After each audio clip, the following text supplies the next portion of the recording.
রহস্যময় স্বপ্নের ঘটনা।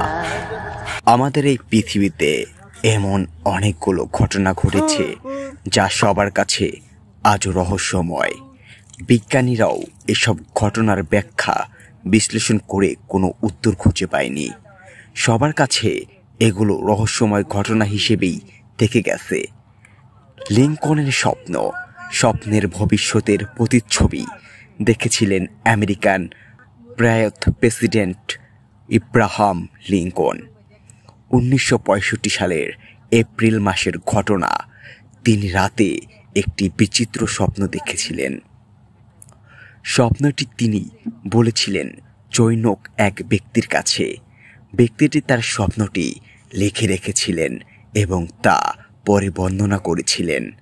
আব্রাহাম স্বপ্নে দেখেছিলেন চারদিকে নিস্তব্ধ পরিবেশের মধ্যে থেকে কান্নার সুর শোনা যাচ্ছে।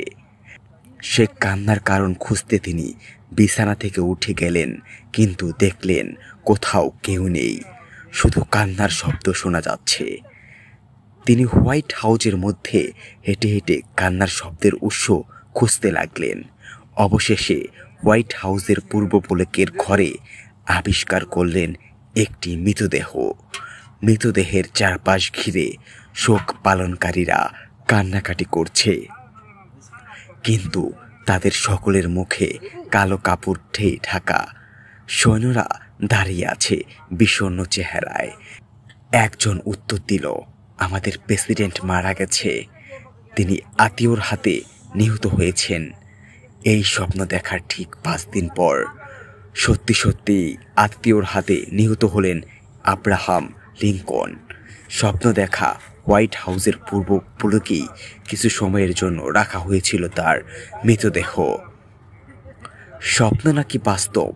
2 জন ইংরেজ মহিলা 1951 সালের 4 আগস্ট ভোরবেলায় জার্মানির নন্ডামান্ডি শহরে ডিএফ বিমানবন্দরে গিয়েছিলেন ছুটি কাটাতে।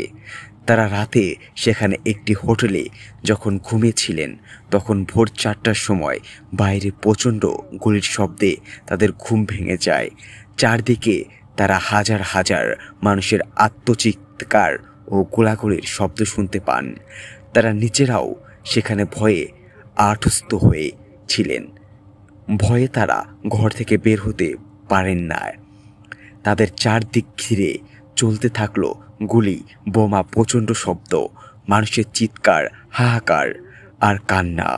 এমনভাবে চলল ভোর 6:55 পর্যন্ত।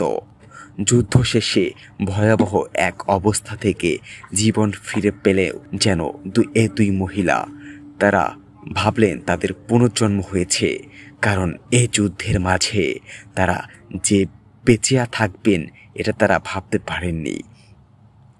সকালে তারা যখন বাইরে বের হন, তখন ঘটে আশ্চর্যজনক ঘটনা, কারণ তারা বাইরে বেরিয়ে যুদ্ধ, গোলাগুলি বা কোনো প্রকার হত্যাযজ্ঞের চিহ্ন দেখতে পাননি।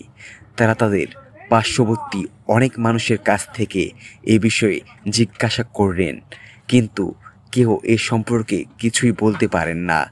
সবাই বলল, রাতে এমন কোনো ঘটনা ঘটেনি, গত রাত ছিল অন্য রাতের মতোই স্বাভাবিক।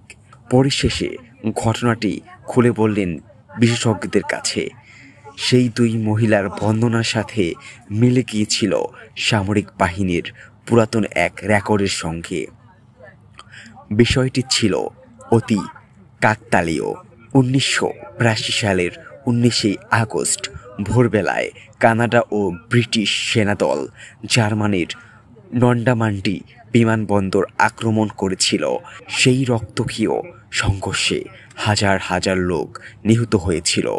আর সেই ঘটনাটি 9 বছর পর ফ্ল্যাশব্যাক হয়ে ফিরে এসেছিল এই 2 মহিলার ইন্দ্রিয়তে। ভোরে যুদ্ধ সম্পর্কে তারা আরও যা বর্ণনা দিয়েছিল তার সবই মিলে গিয়েছিল এই ঘটনার সাথে। এই ঘটনার রহস্য এখনও উদ্ঘাটন করতে পারেননি বিজ্ঞানীরা। রাতে এই 2 মহিলা কি 9 বছর পূর্বে গিয়েছিলেন, নাকি তারা স্বপ্ন দেখেছিলেন? যদি তারা স্বপ্ন দেখে থাকেন, তাহলে দুজনেই একসাথে কিভাবে স্বপ্ন দেখেন? বিষয়টা কিন্তু অনেক ভাবার জিনিস।